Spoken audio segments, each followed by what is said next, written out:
Okay, good afternoon. Welcome to the weekly take on the market. Today is Friday, November 22nd. I will be your host. My name is Scott St. Clair. I am the manager of the Premium Product Group here at Investors Business Daily. Here is the disclaimer: not licensed, can't tell you what to buy, what to sell, what to hold. We do fall under a compliance umbrella, but we are allowed to invest our own monies fairly freely under that umbrella. So it's one of the great perks of working at IBD. All right, so we'll start with the indices. For the sake of brevity, I will skip the industry groups. We'll do stocks to watch and then the quote of the week. It is about 4 o'clock Pacific time. This is the second go round on this video. I don't know what happened the first time. Either the recording got corrupted or human error and it got lost. So here we go. All right. So, quickly, I think last week I talked about top down and bottoms up investing, and I got it wrong. So whatever I said last week, flip it. But basically, it's I look for companies first. I want to see kind of companies, stocks look good, the earnings, the sales, and then is the group good, and then the market good, and then the macro backdrop, which is least of my worries. But that's how somebody would do it. Sentiment. So it looks like we lost some sentiment, which is kind of nice. The bulls fell off a little bit. 33% bears, kind of high. For a market that's 5 days off of multi-lifetime highs. So, and 25% are neutral on the fence. This is the AAII numbers. I like this chart because I find a lot of charts that I get from Twitter are bearish. I think it's just it's easier to be bearish. Like intellectually, it's easier to be bearish. I don't know why, but you have to fight that. At least I do. I think you have to fight that. So I'm always looking for, what could go right instead of what could go wrong.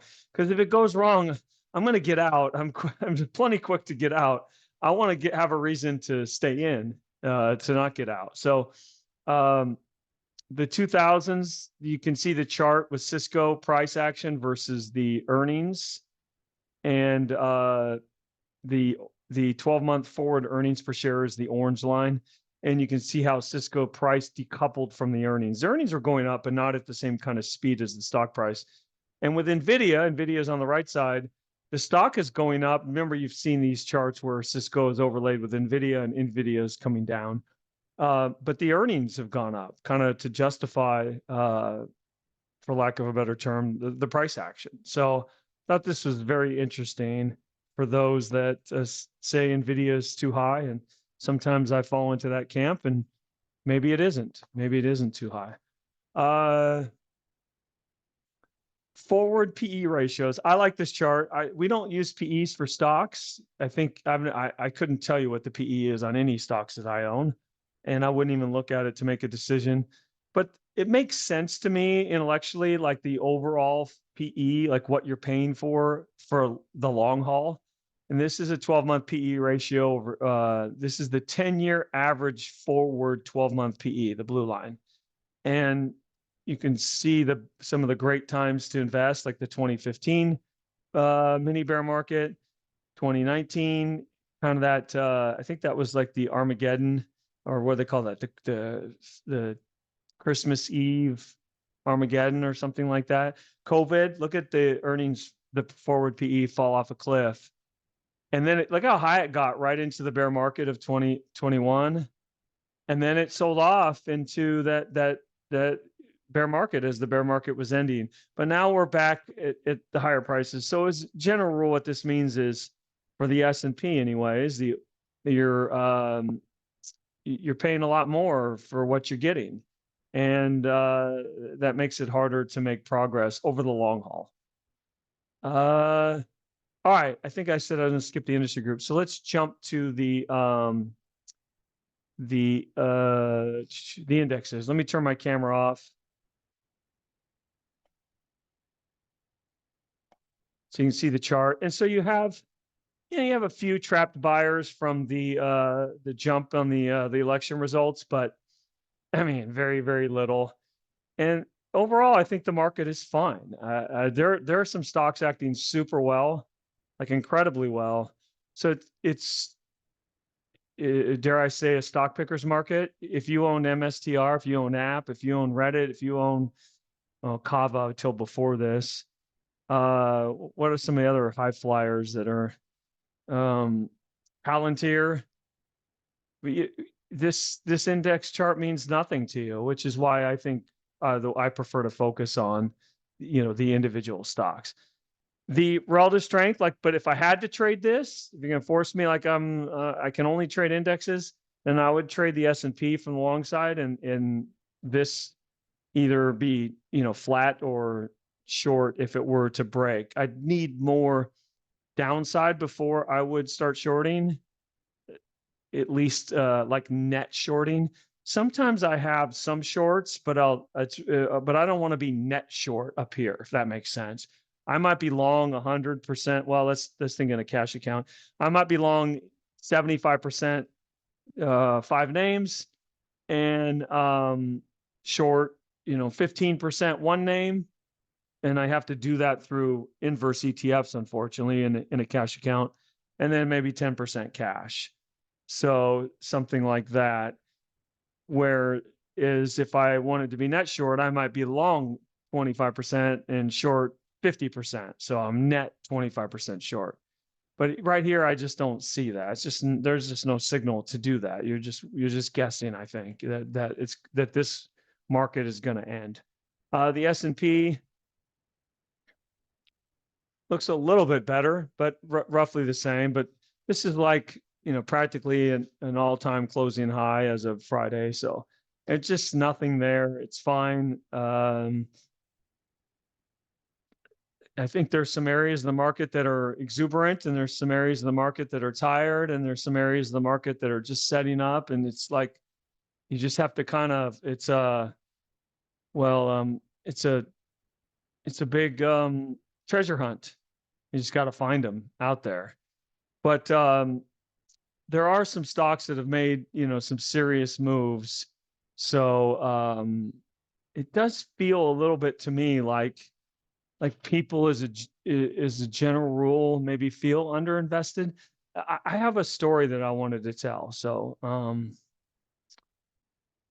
it's not like the late 90s, this market, but there are some stocks acting late 90s like. I think Mike Webster has talked about this a little bit. Now, is this 1998 or is it 1999?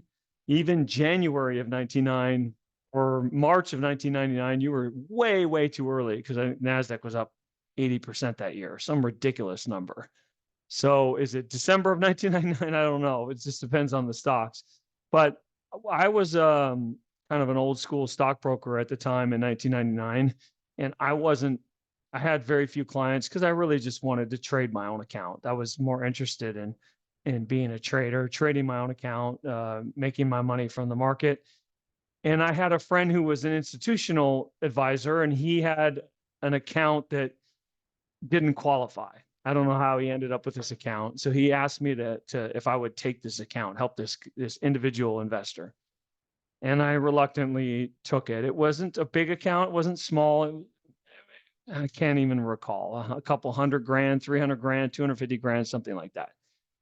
And this was, again, I can't recall, but it was in the late, it was in 99 for sure. I remember that because I was a little wary of the market. So it's probably late 99. So I got the account, and he was all fired up, ready to go. And I had discretion on the account.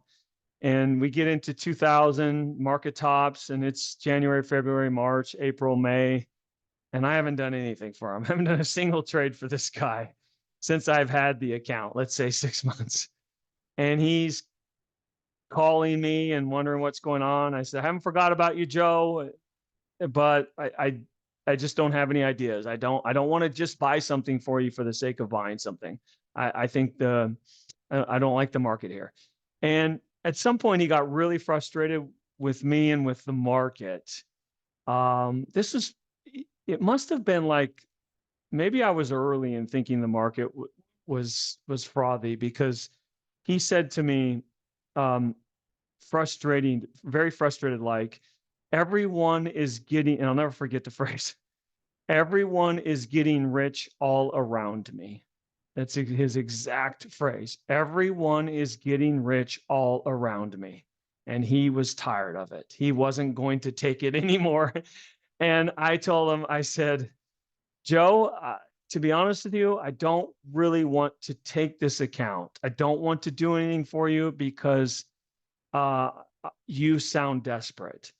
And he got really upset with me. And so I was just being truthful. He sounded desperate. He was really frustrated that he hadn't made money in the market. I could tell, obviously, by his statement. And to me, the risk reward of managing his money was off the charts on the risk side. I didn't want the account. Maybe I should have phrased it a little better, right? But so after a while, I just tried to tell him, my thought process and why, what it was like, and how I did things. And in the end, I told him, you know what, you can take your account to Schwab. They don't charge a commission. It's much better. No, I you've been recommended to me, Scott. I want to give it a chance. Okay. So then the market started to come off, and let's pull up Cisco. Let's see if I can remember the prices.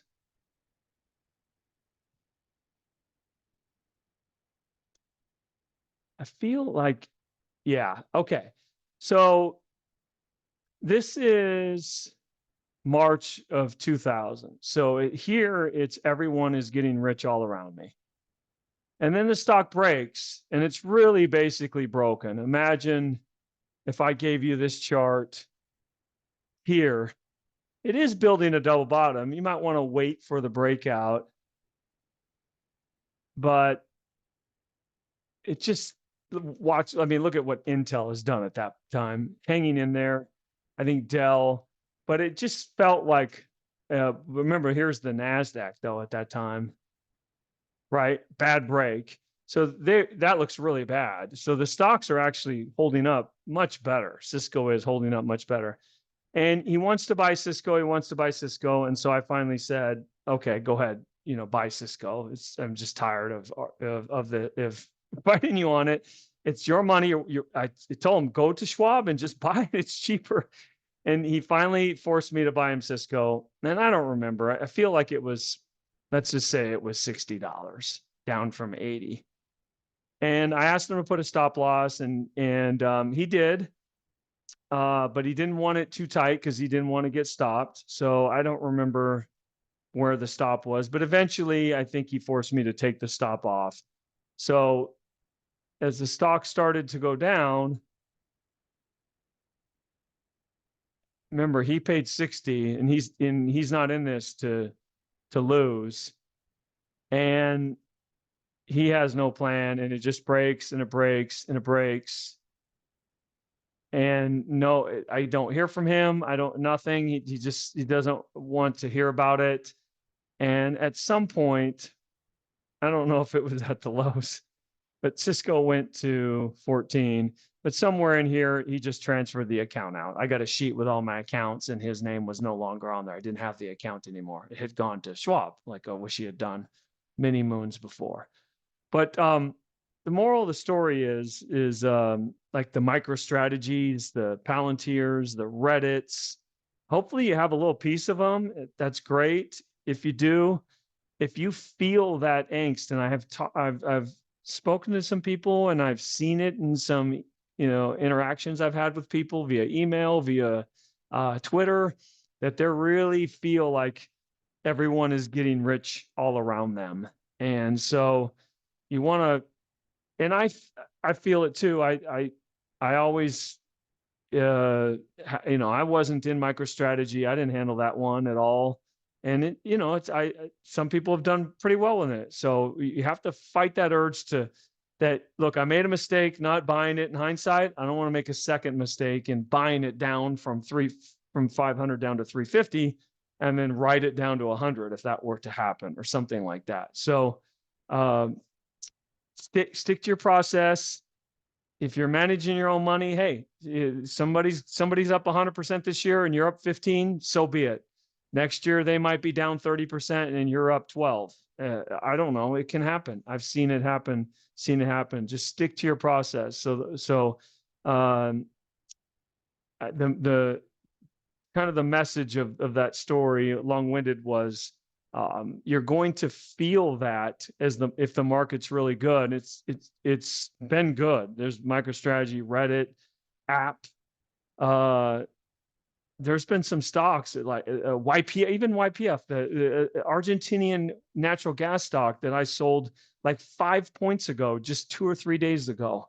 It's like how everything is going up and just going up and going up and going up, and everybody's getting rich all around me. So it feels very reminiscent of that market where it's just it's a very good market. Take advantage of it, but have a plan in case it were to turn, because it will turn. I don't know when.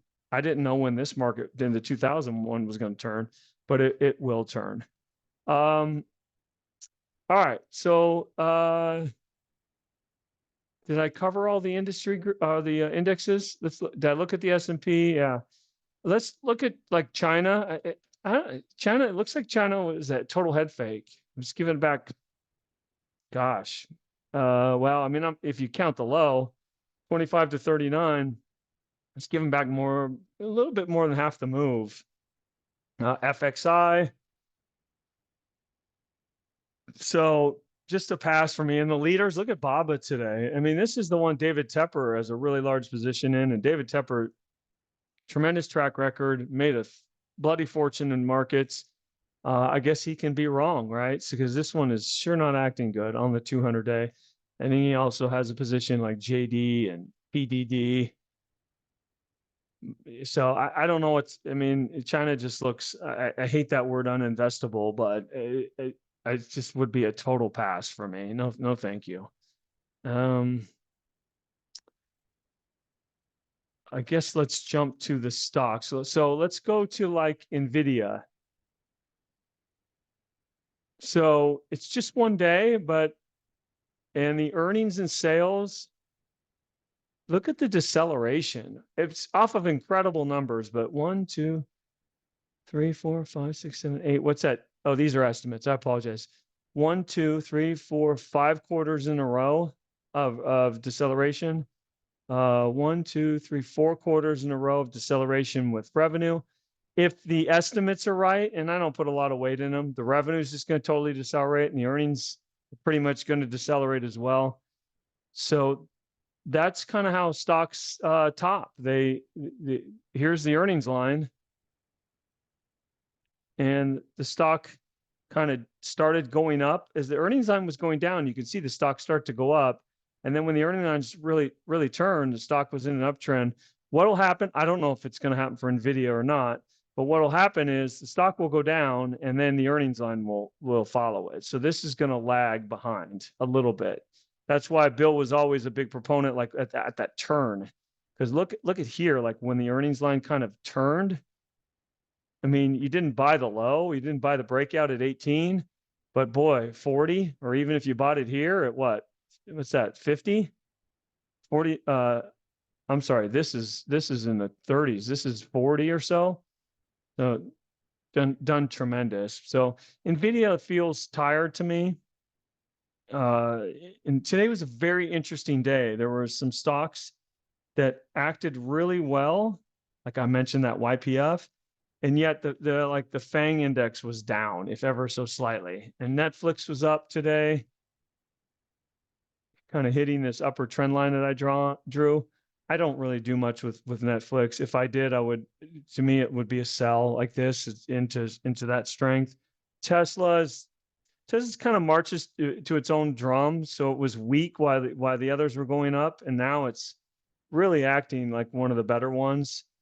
This is kind of an obvious pivot. So I was even tempted to go long, but I was like, that's kind of an obvious pivot, but it looks really good. Microsoft. Look at the relative strength, plumbing new lows, and Apple. Let me turn my camera off. I apologize.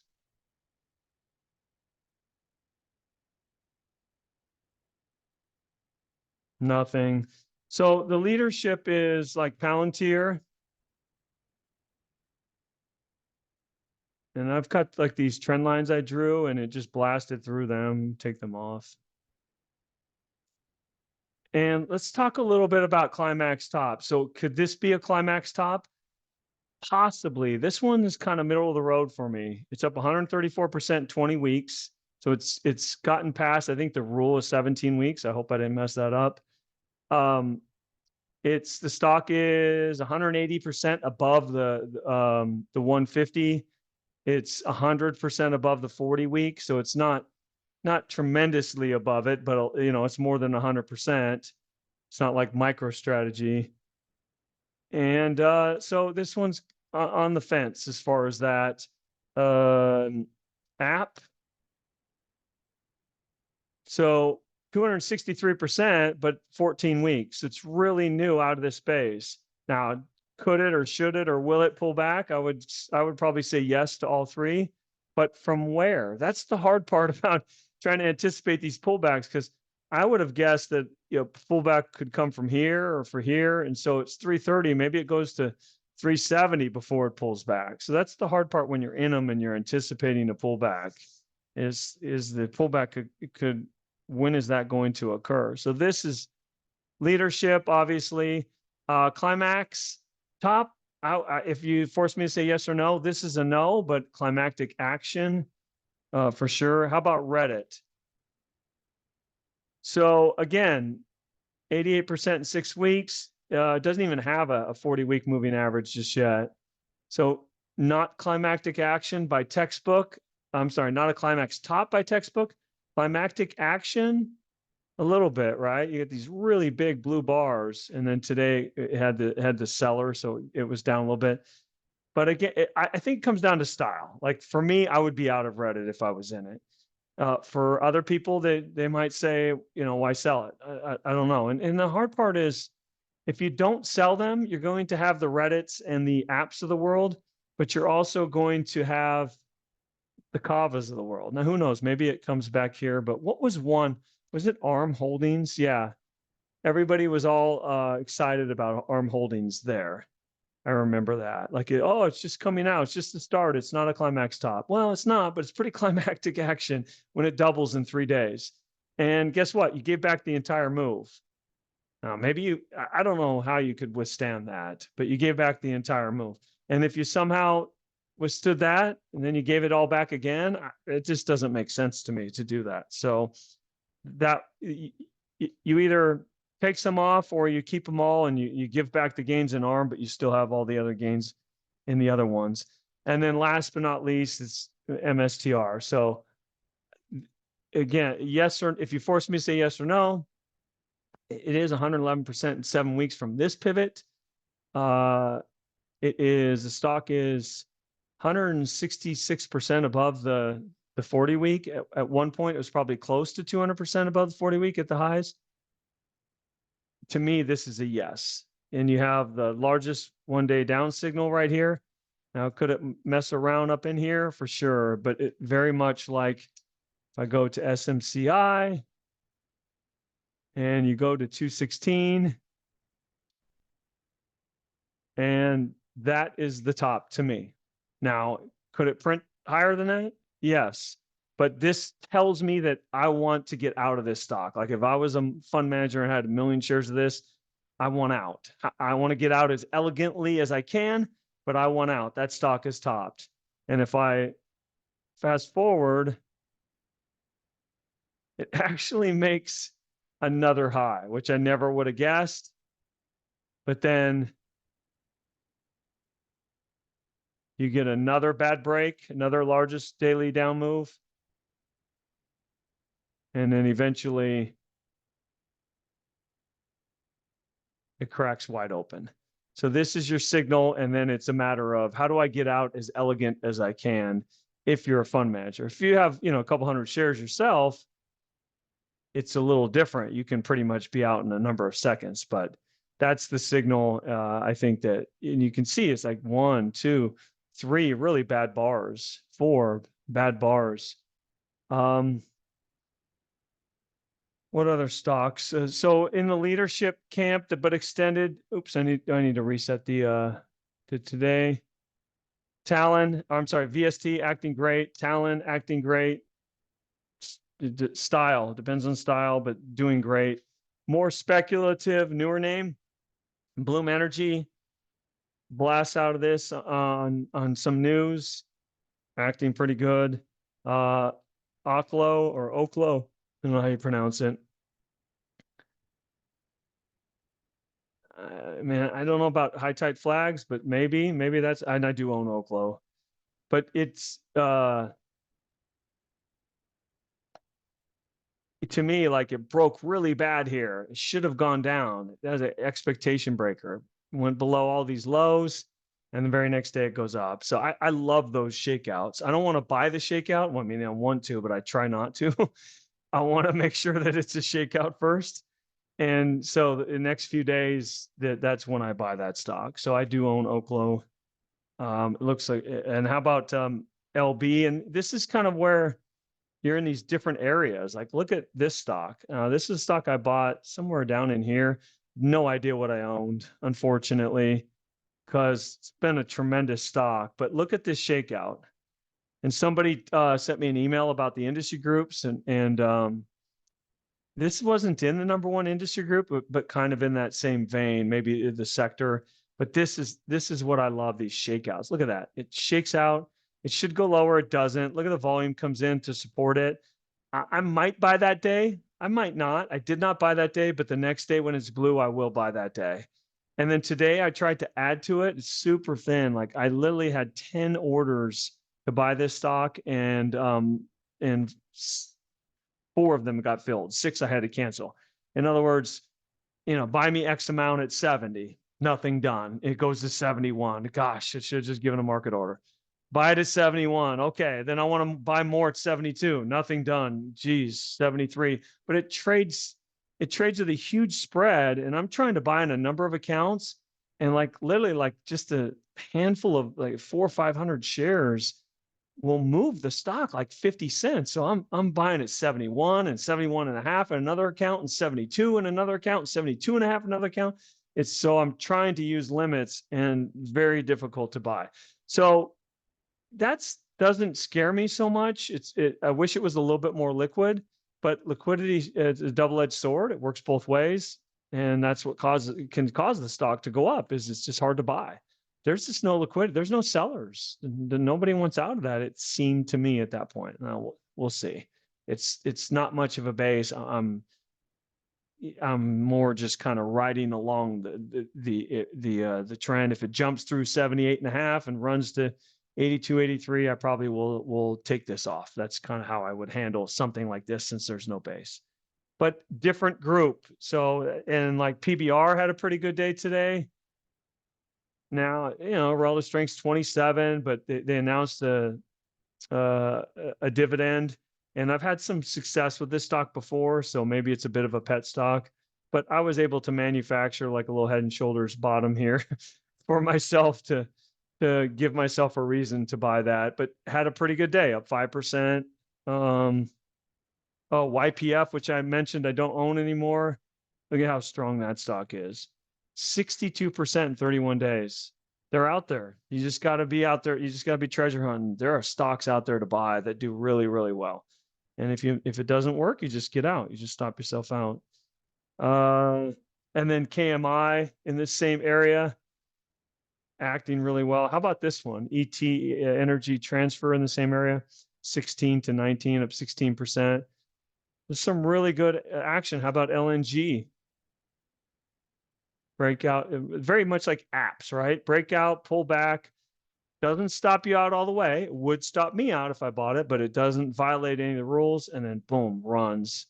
So there's, and then last but not least is A-Lab. Very hard. A lot of the stock seems to move 4 or 5 points 7 points in a range each day, and it's hard for me. I probably just, if I want to own it, I need to just cut my position size in half or something like that. So I haven't been able to kind of grab a toehold of this one because of the volatility. Again, so they're out there. So I think the market's fine. You keep digging. There is some froth, or the animal spirits are pretty strong, and like Bitcoin, I don't know. I think it got really close to 100,000 today. Did I pull up MSTR? I believe I did. So Bitcoin is pretty frothy. I don't know how to handle that one. So I don't do much with Bitcoin. I tried this wolf before and it worked okay, but not great. I think I bought it this day or this day, and it did okay. I can't complain about it, but it definitely was not a micro strategy. I think that's it as far as stocks.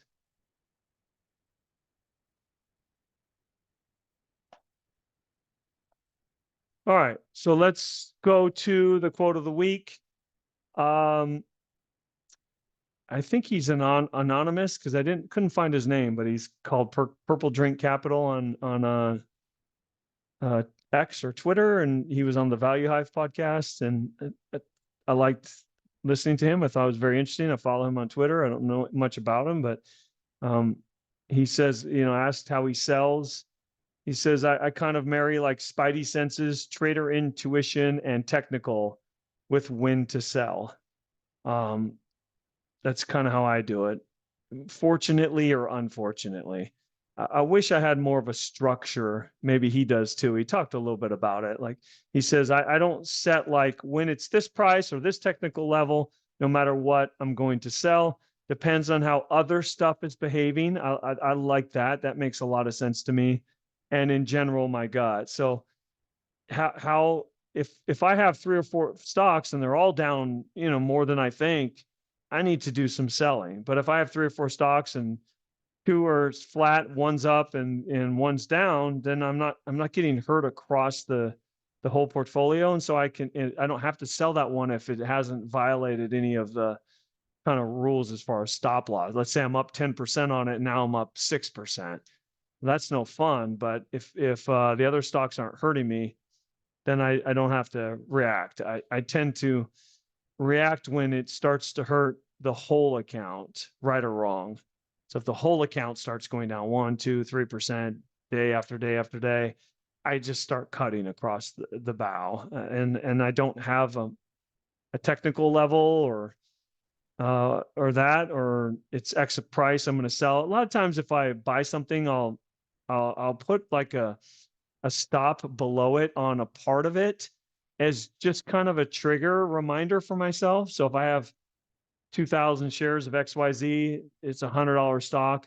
I might put a stop on 400 shares at 98, like really tight. It just kind of so that if that goes off, I've got less of a position, and now I'm watching that stock a little bit more closely. I probably wouldn't put a whole stop on it, or I might even do a couple of staggered stops. I've done that before many times. You buy at 100, sell 200 at 98, sell 500 at 97, sell 300 at 96 or whatever. It's something like that. And just so that it gets me in motion if it's going against me. So it does, you if you sit in front of the screen, you watch the markets a little bit, there's a saying, it's intuition. You have a trader's intuition. I feel like I have that. I'm pretty good at that. I kind of have an intuition what the market's going to do, but I also fight what Ed Sakota would call intuition. So be careful of your intuition versus your into wishing what the market would do or what the stock would do. So, okay. Probably nothing next week, the Friday after Thanksgiving, unless something drastic happens in the market. I will take that Friday off. And then the following week, you'll have on Thursday, Harold, or no, they'll do Wednesday because of they're doing Wednesday because of Thanksgiving. So yeah, I'm off Friday. I'm not going to do a video next Friday because you'll have Harold and Arnie's take on the market type process on Wednesday because of the Thanksgiving holiday. I believe they're doing their video on Wednesday. 800-831-2525, market surge at investors.com. Thank you, everyone. Have a great holiday, and we'll see you in a couple of weeks. Bye, everyone.